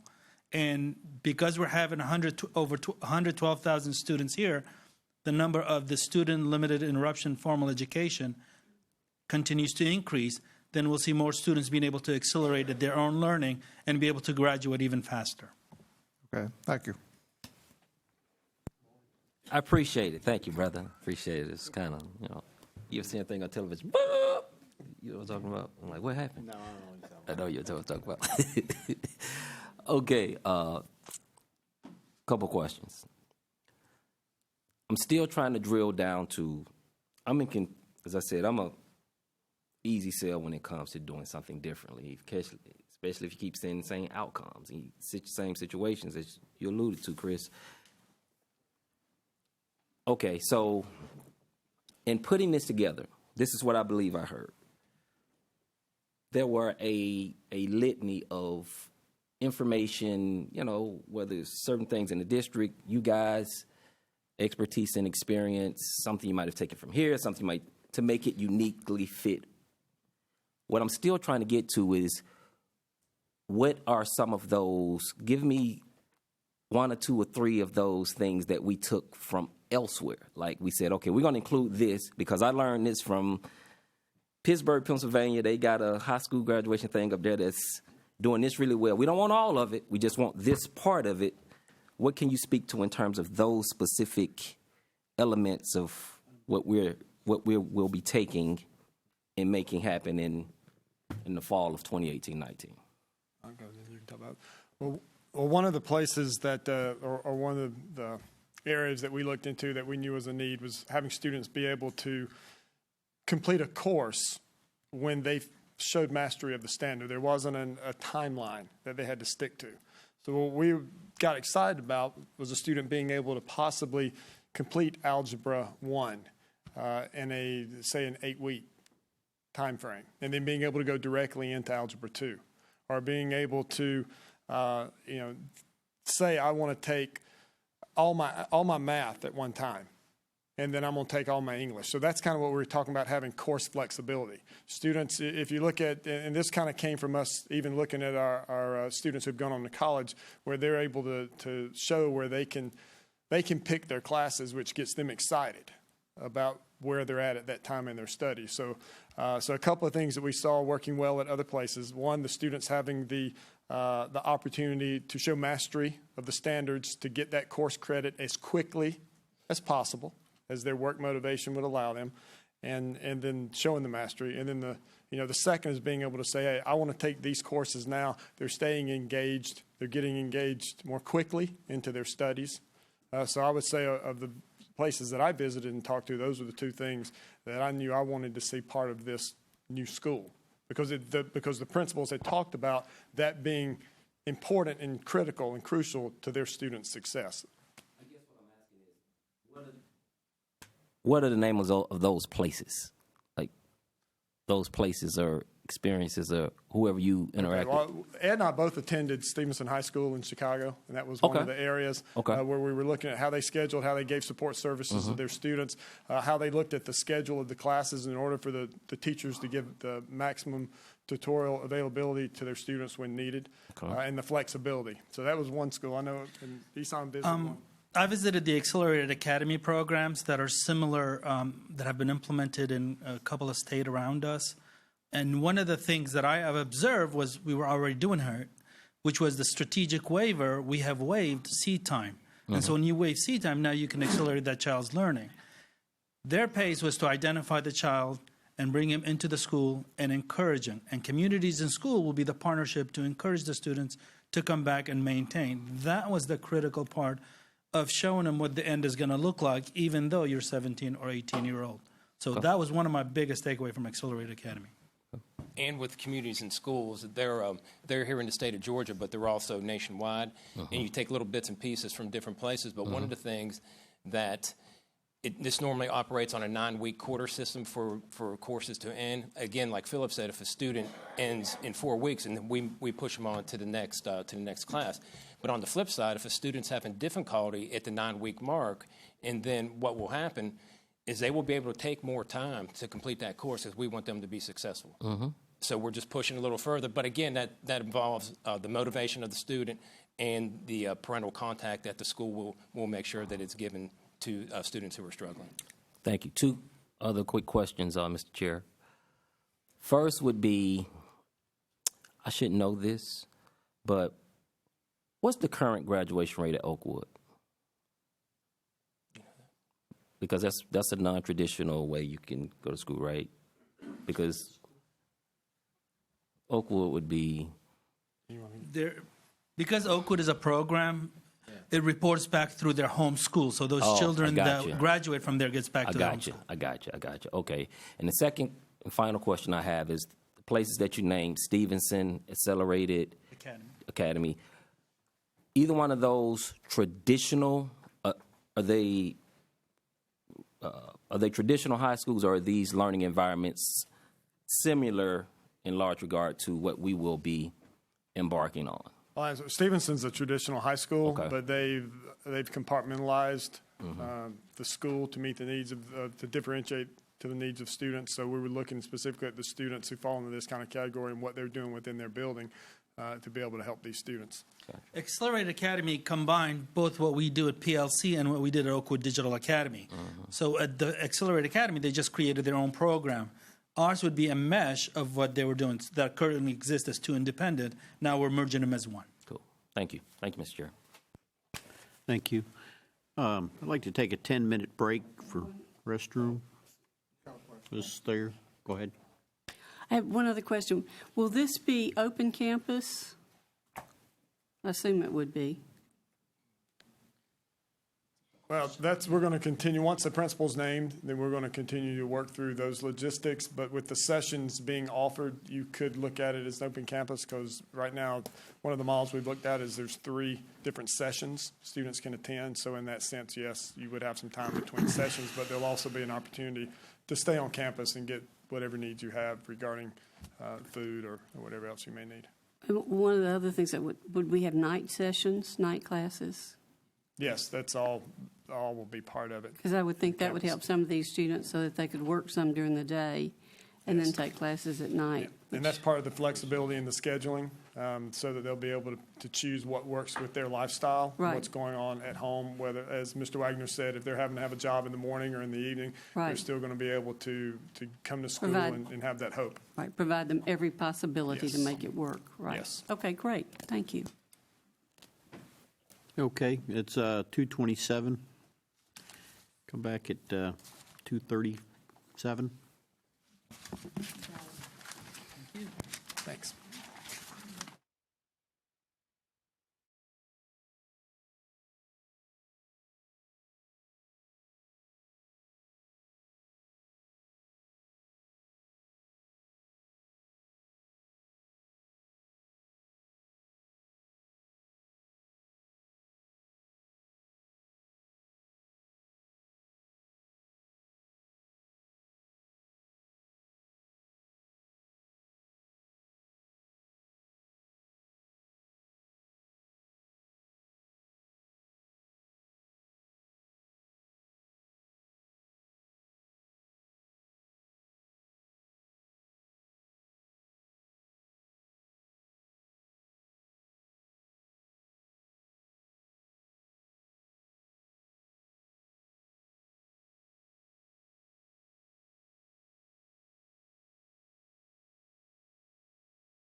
Thank you. We're back, and next we'll have the board agenda items with Mr. Ragsdale. Yes, sir, Mr. Chair, members of the board. Agenda item number 1 is the monthly occurrence recommendation for authorization of school properties disposal per District Administrative Rule DO-R. Those have been sent electronically. Be happy to answer any questions board might have. Consent? All right, and I'm going to ask John Adams to bring the next 2 items, 2 and 3. Thank you, sir. Good afternoon, Mr. Superintendent, Mr. Chair, members of the board. Agenda item number 2, recommendation to phase out the existing Harrison High School broadcast video production lab facility. As you're aware, as part of SPLOST 4, Harrison High School is going to receive a gym and theater. Because of the design of that will require demolition of the existing broadcast video production lab. That's a relatively smaller building in kind of the back left corner of the campus. The DOE requires a resolution by us to phase out that facility. This is essentially us complying with that bureaucratic requirement. So approval of the resolution will allow us to comply with the DOE's requirements and move forward with the gym and theater at Harrison. To be clear, we are not doing away with the program. All the opportunities afforded by that current facility will be rolled up into the new building that will house the new theater. So we are not doing away with any programs at the school. We are simply having to do away with this building, and then it will all remain there as part of the new building. So I'm available for any questions.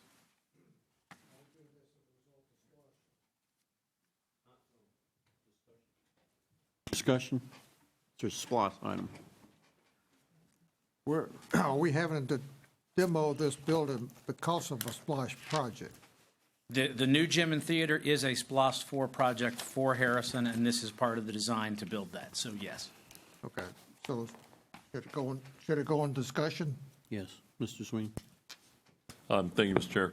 I'm sorry to see that facility go, but I'm sure glad that the legacy that Mr. Stafford led for a long time will continue. And no cost to the district. I failed to mention that. I'm sorry. Discussion? No consent? I recommend consent. Right. Consent. Consent.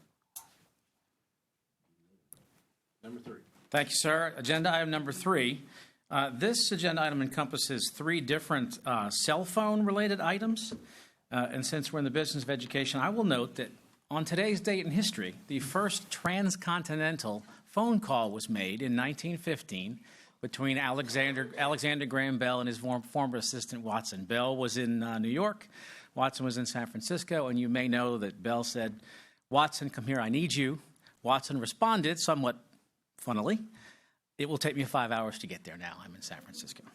So with that in mind, we do have 3 of these items. The first one you see, Singular Wireless has an existing cell tower agreement with us dating back to 1997.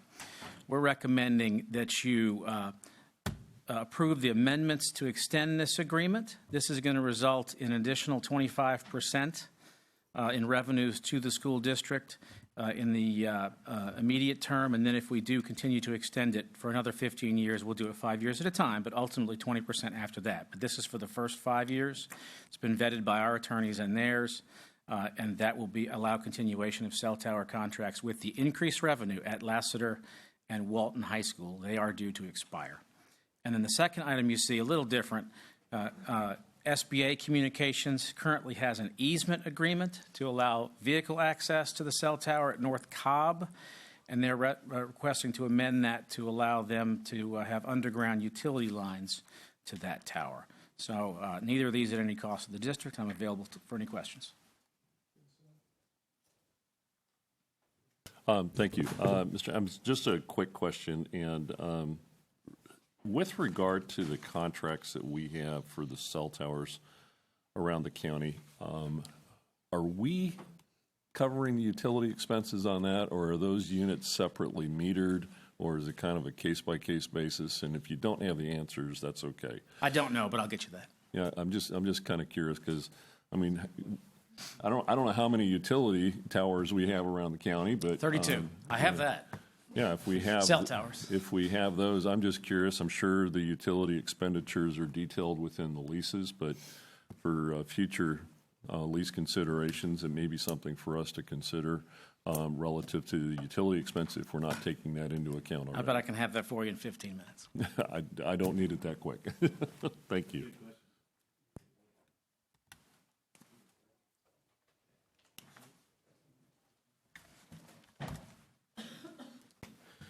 All right, agenda item number 4, I'm going to ask Brad Johnson to come up and we've had a little bit of questions surrounding this. Obviously, we've done multiple, both at the retreat and information session, but also a presentation last month regarding the TAN, or the short-term construction note, as was referred to. Basically, those terms are used interchangeably, so it's the same thing. Here's the big difference, because some questions have come up regarding, what's the difference between, what you're doing in bonds, et cetera, et cetera. Generally speaking, again, a TAN and a short-term construction note are used interchangeably. They're the same thing. You get that, and it's required to pay back in the calendar year in which you obtain that loan. So these are short-term notes. Again, the district has no long-term debt, so this is not an impact to that in any way, shape, or form. Generally speaking, bonds are long-term debt. They're longer than a year. The last bond that Cobb County School District incurred was in 1995. That was a 12-year bond. We were able to pay that off early because of SPLOST. I believe it was SPLOST 2 that was used to pay that off, I think. I was in the district when we paid it off, but that's the last bond that was incurred by the Cobb County School District. We have no intent on looking at bonds whatsoever, but I just wanted to make that clarification as we go into this, because again, not necessarily for the board, but for the community to definitely understand this is short-term borrowing, if you will, to make sure, and I appreciate Shadi writing that the article that was in the paper, because it again outlined that the reason for doing a short-term note is to make sure the cost of borrowing the money is exceeded by the savings in construction costs of getting able to, or being in the position to accelerate those construction projects such that you avoid the inflationary costs typically with a recovering economy that we are in, and construction costs going up on a daily basis. So that being said, that's why we're bringing this item to you, because we do forecast that the savings we're going to incur by getting these projects underway sooner, by getting the short-term construction note, exceeds substantially the cost of doing the loan. So, Brad, I hope I didn't take your whole presentation, but I did want to do that a little bit more than brief introduction of the item. Good afternoon, Board. Also, this TAN is for SPLOST 4 project out of not 5, which is starting in 2019. That's correct. To do that, we would have to be going into the bond business to get money to do accelerate SPLOST 5 projects, which we are not interested in doing. Again, that would be long-term debt, and that would go against the district. So that's correct. Only SPLOST 4. Okay, good afternoon, Board. Mr. Chairman, Mr. Vice Chair, members of the Board, Mr. Superintendent. Board agenda item number 4 is a recommendation for the approval of short-term construction notes and a resolution approving the issuance of a request for bids for the purchase of $40 million in construction notes. As a result of the many district building projects and to mitigate rising construction costs in the metro Atlanta area, estimated to be in the 4 to 5% range, it is proposed that the district implement annual short-term construction notes beginning this fiscal year, so that the district will have all of its SPLOST revenue at the beginning of each calendar year instead of our present procedure of simply collecting the SPLOST revenue 1 month at a time during the year. So, with that said, let me talk about short-term construction notes and the various details that the board needs to be aware of. Number one, what is a short-term construction note? Well, similar to a tax anticipation note, which is a TAN, used for general fund purposes, usually in property taxes, a short-term construction note is short for a short-term debt for a calendar year that must be paid back in the calendar year in which it was borrowed. A TAN is basically, like the superintendent said, basically the same as a short-term construction note. In our case, we use the term short-term construction note so that it is clear that we are dealing with capital SPLOST funds. And both a TAN and short-term construction notes, however you want to term it, nomenclature, both are short-term debt. How are the school district construction costs currently paid? Well, we use the SPLOST program, a 1-cent sales tax. Construction and other SPLOST projects are currently paid using SPLOST funds that are collected on a monthly basis. It is a pay-as-you-go procedure. Why is the district considering short-term construction note? Well, construction costs in Cobb are estimated to increase, like I'd already said, 4 to 5%. We estimate that construction costs could be much less expensive, resulting in substantial savings if we begin the projects as soon as possible in each calendar year. Okay, so what are the details and the timeline if short-term construction notes are approved in the current fiscal year? Well, we're proposing that we do short-term construction notes in the amount of $40 million. After we've looked at the projects we propose to do and the cash that we currently have, that's what we think we need to borrow to pre-fund or advance funds all the projects that we want to do this year. What is the borrowing timeline? Well, step one is the board work session today, where we present to the board the short-term note proposal and the resolution. So per Georgia law and per our board policies, we're asking the board to approve the resolution today. And if you vote to approve the resolution, what that'll do is that will give us the approval to move forward and go to the financial market and actually solicit bids in the U.S. financial market. Step three, at the February board work session, finance will work in conjunction with our financial advisor, Public Financial Management, Inc., to present the winning bid for the approval by the board. So after this board meeting, we'll have a day in which we accept the bids, and it'll probably be on that morning of that board meeting on February 15th. And then later that day, we will bring forth the best bid for the short-term notes. And then step five, once that's done, the school district will receive the short-term note proceeds in March, early March, and then we'll get the money, and then we'll have to pay all those proceeds back by the end of December of this calendar year. Next question, what is the short-term financial environment in the United States market? Well, in order to secure the very lowest borrowing cost and the very lowest interest rate, the district has already engaged the credit rating agency Moody's Investor Service to get a short-term debt credit rating. This rating is different from the long-term AAA credit rating that we currently hold, in that their evaluation of the district will focus more on current assets and monthly cash flows. The short-term debt is assessed risk by the credit rating agency in much the same way that the long-term debt is assessed risk. The degree of risk is measured via an assigned credit rating of the district's proposed short-term debt issuance. Moody's Investor Service classifies short-term notes into 4 credit rating grades, and they're called municipal investment grades. The highest is MIG-1, which is the best quality. MIG-2 is high quality. MIG-3 is favorable quality, and MIG-4 is adequate quality, or the lowest grade.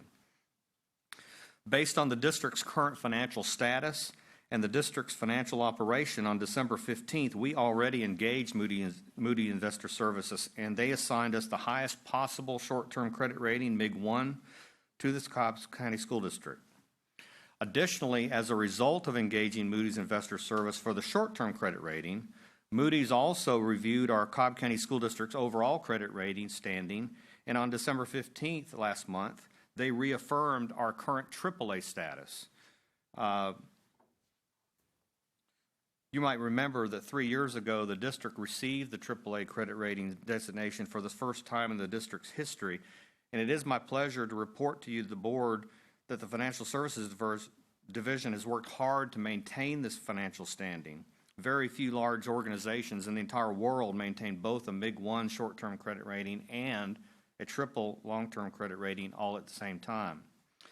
I am very proud of our leadership in the Financial Services Division, and it just doesn't happen by accident. And I'd like to recognize the directors in the division, Jan Hendricks, Mandy Wissing, Tom Marshall, Lisa Carter-Leach, and Debbie Randazzo. This achievement is acknowledgement that leadership does matter.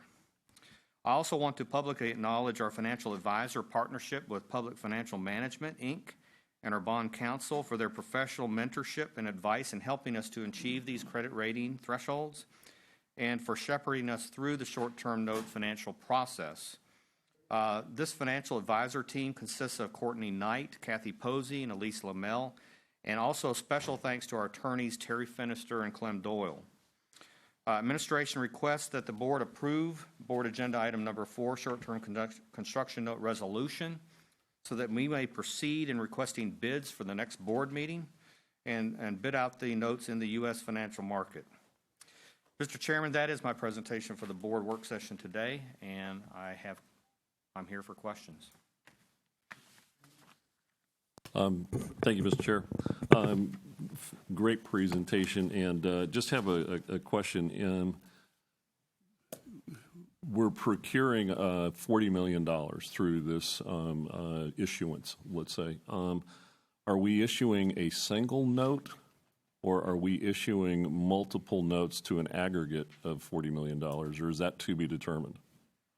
That is a technical question that I'm not sure I can answer. And the reason I'm asking that is that we're using the term note and notes interchangeably. Yes. And even in the description here, it says, we're issuing construction notes, and then it references note in a singular fashion. So I just would like to know. I mean, is it one note, or is there multiple promises? I think I need to call a friend. So, do I have any friends out here? I mean, and if it's multiple notes, it may be because there's different tranches or what have you. But yeah. Board, this is Courtney Knight, and he's our financial advisor for Public Financial Management. Thank you, Brad. Good afternoon, Mr. Chairman, members of the board. I'm Courtney Knight. I'm with PFM here in Atlanta. I'm the director of our Atlanta office. To answer your question, there are multiple notes, and they're in $100,000 denominations. Okay. Yeah. So these will be sold in the public markets. There may be some wealthy individuals that buy those $100,000 securities, but more likely there will be large institutions, insurance companies, banks, corporations that buy in blocks of 100,000 up to the 40 million. It would be different tranches, each one having a different yield, and we'll have a blended rate? No. With respect to the pricing of the securities, they will all have a single rate, they will all have a single price, and all of those investors will agree to the same single contract. Understood. I just wanted to make sure about the single versus the multiple, and you answered that question. Thank you very much. You're welcome.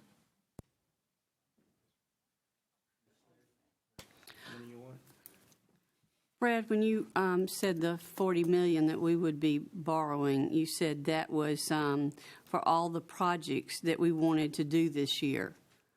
What are those projects, and who made that decision?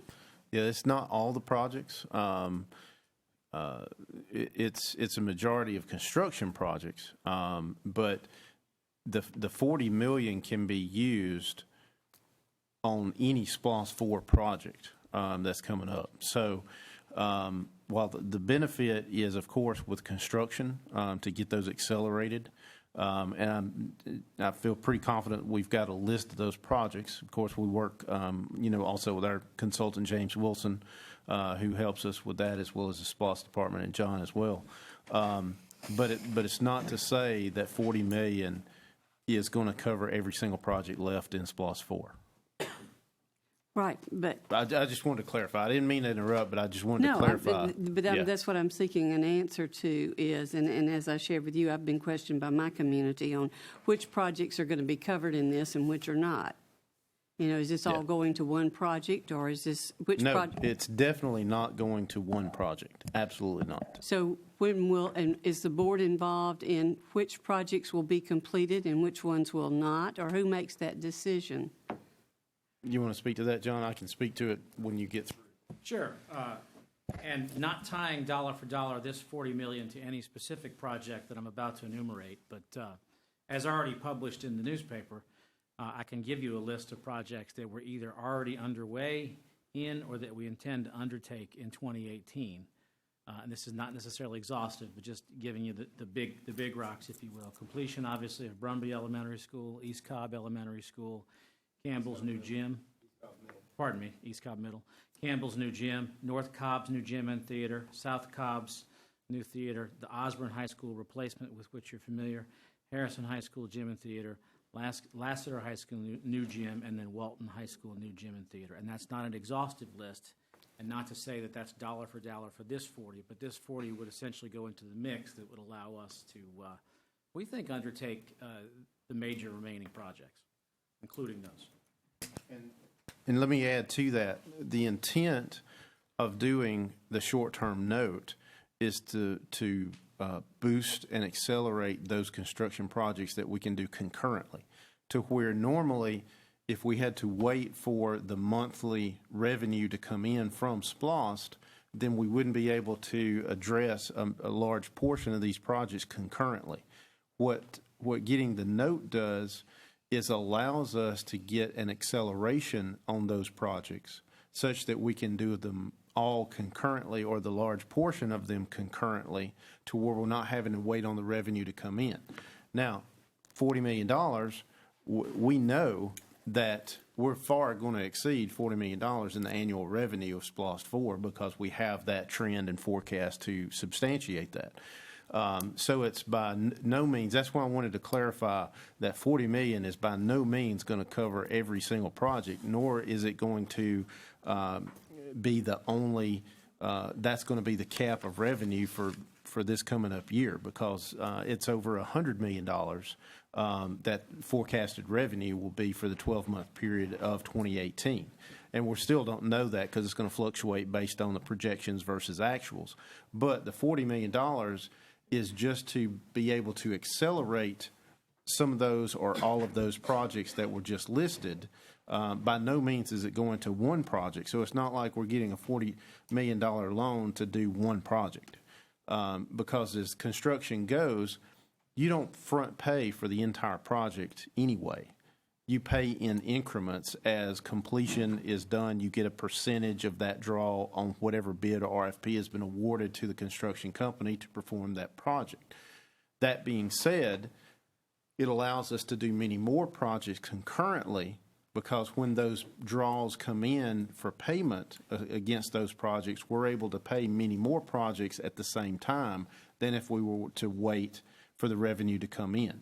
And again, this is on a calendar year, so it's not going to be, you know, we're paying for something that's going to be done next year. This is, we're paying for this year, and what the loan is going to be repaid with is the anticipated revenue coming in from SPLOST 4 for this year. And I have no problem with TAN. I support that completely. That's not my issue. One of my concerns is, since this is the last year of SPLOST 4 revenue, one of the projects that's not been mentioned is the Osborne Career Academy. That was not even mentioned in the project list that you had named. Well, and that's because what the list is for this year is those projects that are breaking ground or already have broken ground. We're going to be looking to, and I don't want to get into this conversation in this because it's a totally different topic, and Clem's going to throw a challenge flag on Jermaine, but we're looking to accelerate the Career Academy. We're looking at the design on that. We're looking at different aspects on how to get that going quicker rather than later. And so we'll be bringing you some presentations to the board that will accommodate that notion and what we're able to do. So that being said, though, it's not going to break ground this year. That's why it's not in the list of projects, because the $40 million is only for projects that are either ongoing or will break ground this calendar year. So, again, just to try to keep from having concerns when this is heard in the public, just because that project was not mentioned in this $40 million does not mean there's not already money set aside out there for that project. Is that correct? Not. Absolutely not. My message to the community would be stop reacting to speculation, myth, and urban legend. Let's go on facts. Let's go on what's been presented. And what's been presented is there's going to be a career academy on the campus of Osborne High School, the design of which is not complete, the cost of which is still unknown because it's not been put out to bid or RFP. So that being said, the first phase of the Osborne rebuild has been put out to bid, is in current design and implementation, and we know from that design, I don't want to get too far down in the weeds on one project, but we know that that's ongoing. So again, the message to the community is stop reacting to gossip. Right. Because and it's nothing more. Money is out there for the Career Center Absolutely. set aside for that. Okay, Absolutely. just wanted to make those points. Again, thank you. And sorry we went on a sidetrack from the TAN issue, but thank you, Brad. Okay. Thank you.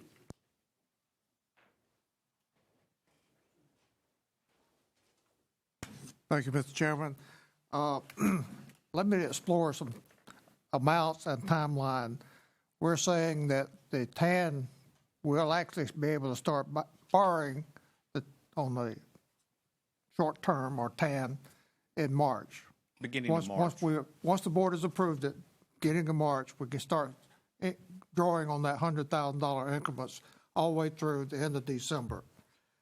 So that means that we've got January, February, March income coming in, and our projects that probably won't actually start until May. So we're talking about maybe 5 months before we actually need to start pulling that $100,000 in at a time. Does that sound reasonable? No, we're confusing things. The $100,000 increments is just how the notes are going to be purchased. The loan that the district is getting is $40 million. At one time? At one time. On at one time. Okay. At one time. Yeah. That was not. That's was just confusing, how right? they're selling them. Okay, so the $40 million, if we put the $40 million in the bank, we would start drawing interest on it, right? Correct? If we didn't do it for the We will construction, earn interest we during start this earning calendar money. year. But we're really making our money on the construction costs. That's going to offset. Well, let me clarify again. We're not making money. Well, so we're not printing money either. But what we're doing is by getting this loan, we're going to be able to save a significant amount of money in construction that's going to far exceed the amount of money that it's going to cost us to get this loan. okay, but now for the year 2018, we will probably receive close to $130 to $140 million. Forecasted, but Yeah, but until it's received, not actual. That's a possibility. Plus this other $40 million, which gives us, say, $180 million. No, that's incorrect. That's absolutely incorrect. This is not additional money. I'm not saying that. I'm saying this is money. This is what we got to work with. No, that's incorrect. We have whatever the forecasted amount is for the year. Let's just say it's $140 million, because I want to do easy math so I don't screw it up. Not that I can't do math. But $140 million, let's say, is the forecasted amount of revenue. Okay? And let's say $140 million turns out to be the actual amount of revenue. It's going to be $140 million, not $180 million, because $140 million of revenue is going to be used to pay back this $40 million That's my point. note. In a year's time, we will have $180 million, but at the last 4 months of the year, we're going to have $40 million that we have got to pay back. So we wind up with a net of $140 million for for splash projects. Kind of. I see where you're going. I do see where you're going, but we're not going to have $180 million sitting in the bank. Right. Because it comes in monthly increments. Right. The So- revenue for SPLOST 4. But overall, there's going to be $180 million in the mix. Yeah, but 40 of it has to be paid back. I'm not sure if that's correct. It's still 140 million. It's just that 40 million of that total will get a little bit sooner. Exactly. Right. Yes. Just to summarize, 800 billion, right? I think that's what he said. He's already left. I think we solved the budget with $800 billion. If that's the case, I want to do the budget process now. Let the record reflect that the attorney has provided humor. All right. Mr. Chastain? Thank you, Mr. Chair. Now, Mr. Banks, how many $100,000 notes do you plan to buy? That's the question. All right. How many are there? So here's how I see it, and I just, not knowing who's listening, who's watching, and how this will be reported. This is like borrowing against your own income. Let's just, and this is not accurate. We collect more than about $11 million, maybe $12 million a month in SPLOST revenue. This, let's say it was $10 million a month, just for, all right. It's like getting an extra 4 months up front that helps us work through the bell curve, and then we can pay it off at the end, and it's just a payday loan. Well, let me state, just for clarity, we're just spreading the money differently. It's still 140 million. We're just spreading it differently. We get part of that up front, but it's still at the end, it's 140 million. Well, it's like we say, we're accelerating the construction projects because we can save money by doing so. That's the bottom line. And it's correct. When you net it all out, it's still $140 million, regardless. Discussion? Yes. Discussion. Mr. Ragsdale? Discussion. Yeah, discussion. All right. I don't even know where we're at. Board agenda item number 5. Number 5. I'm going to ask Alice Stouter to come and bring this. This is the renew of the charter petition for Walton High School. Good afternoon, Mr. Chair, Mr. Vice Chair, members of the board, and Mr. Superintendent. I bring you agenda item number 5, recommendation for approval to renew the charter petition for George Walton Comprehensive High School.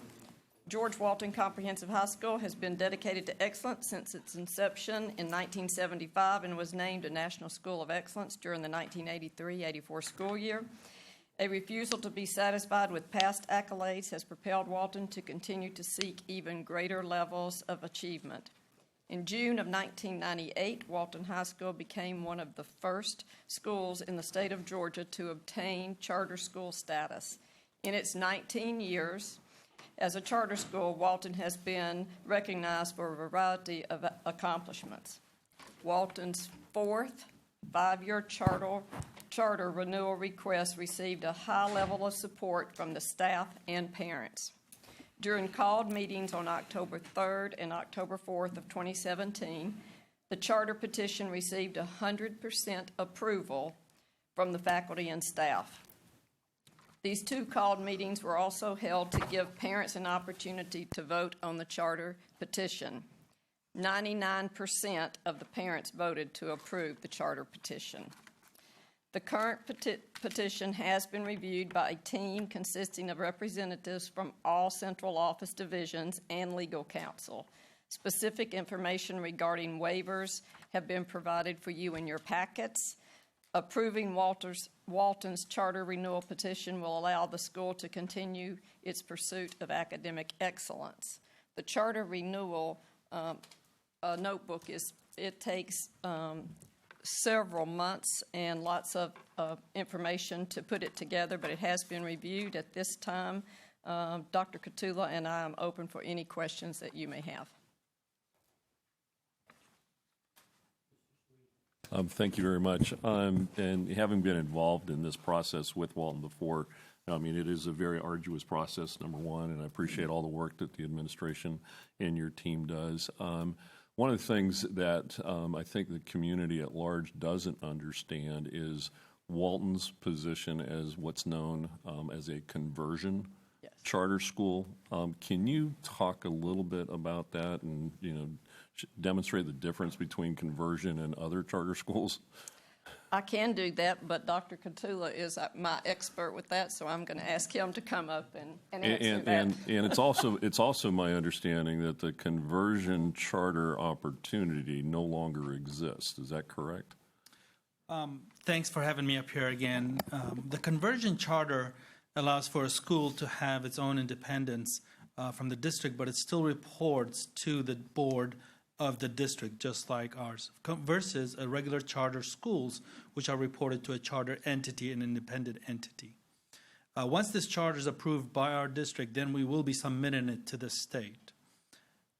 To answer your second question, this no longer exists.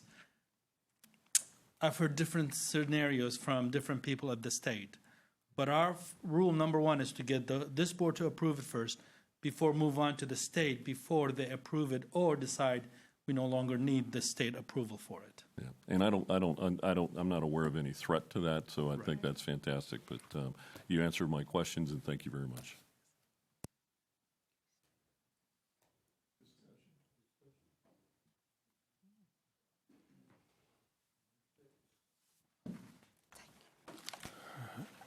Sir, Mr. Chair, members of the board, I'm going to ask Kevin Daniel to come up and bring the next item, which is the amended bylaws for the Cobb Schools Foundation. Good afternoon, Mr. Chair, Mr. Vice Chair, members of the board, Mr. Superintendent. Agenda item number 6 is the recommendation to approve the amended bylaws of the Cobb Schools Foundation as presented. Clem and his staff have worked with the Foundation's attorney on this document. Each of you have had the opportunity to review it and provide input. Before you use the final version of the bylaws with your input. As you know, the Board of Education, you approve any alterations, modifications, or amendments to the Foundation bylaws. We recommend at this time you approve the final draft as amended, and I'm available for any questions.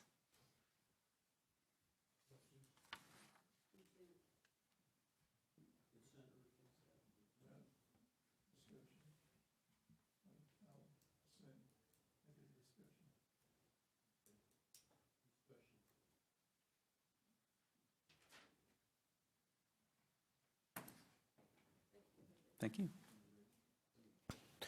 If I can, let me take a moment just so that we can get this out. I was going to hold this for board member comments section, but seeing that we're a little bit ahead of schedule, I'd like to go ahead and get this on our webpage and also get it out to the community. There's been many questions regarding how the days missed due to inclement weather would be made up. The Cobb County School District, let me be very, very deliberate and clear, and Shotty's already left. Whatever. Yeah, somebody has to be watching. The Cobb County School District will not be adding days to the school year, extending school days by adding minutes to the day, or taking any days away from upcoming breaks. We have great teachers and leaders in our district, and I have full and 100% confidence in their ability to make sure that our students, every student, reaches the academic progress that we need them to reach by adapting and overcoming whatever the schedule may be. So I just wanted to make that statement, and then we will get that communication out and be happy to entertain any kind of questions or comments that the board might have for that.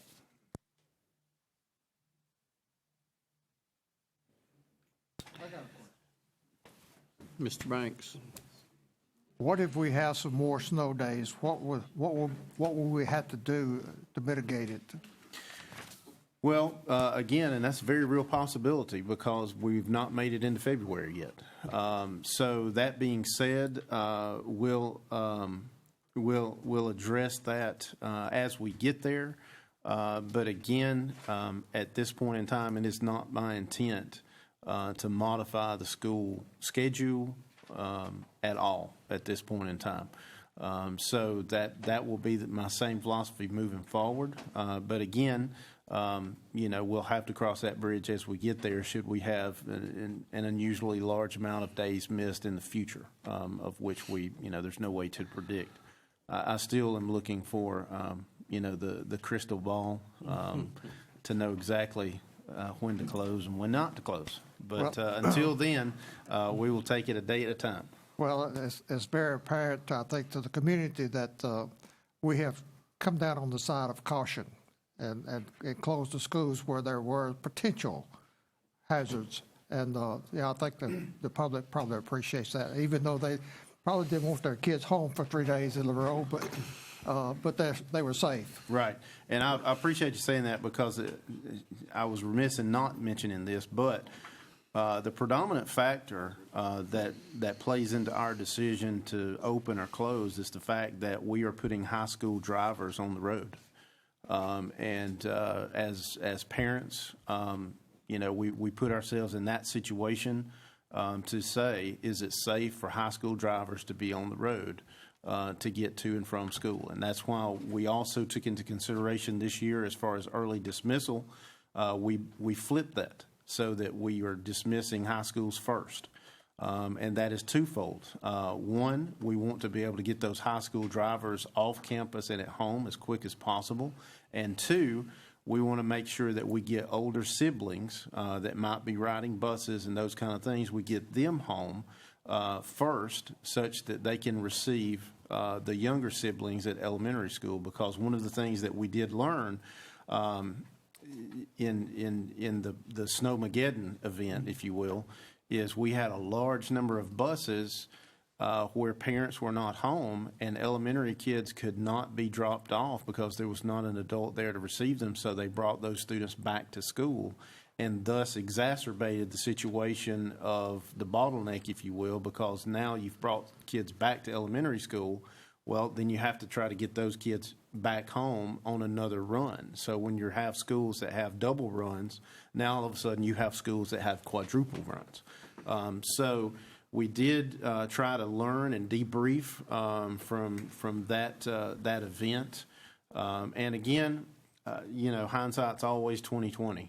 The event in December to where we had 10 inches of snow, would we have wished we'd have called school off? Absolutely, because we were calling school at 9:30 that morning when we met to discuss what to do, as would every other Metro superintendent that did not call school. I think we have one school that did, and that was Walker.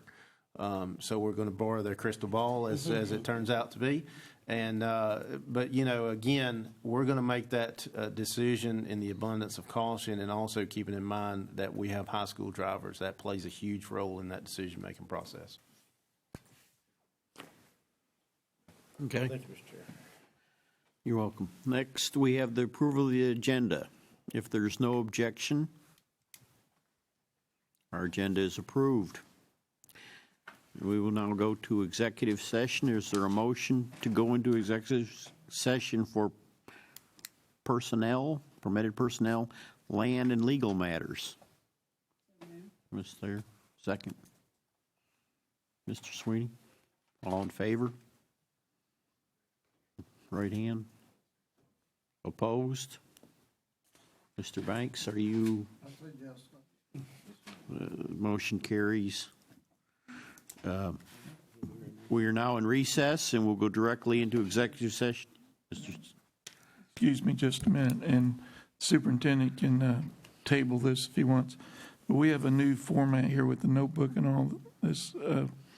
Do we, at the end of the meeting, return the entire notebook, or how's this going to be used?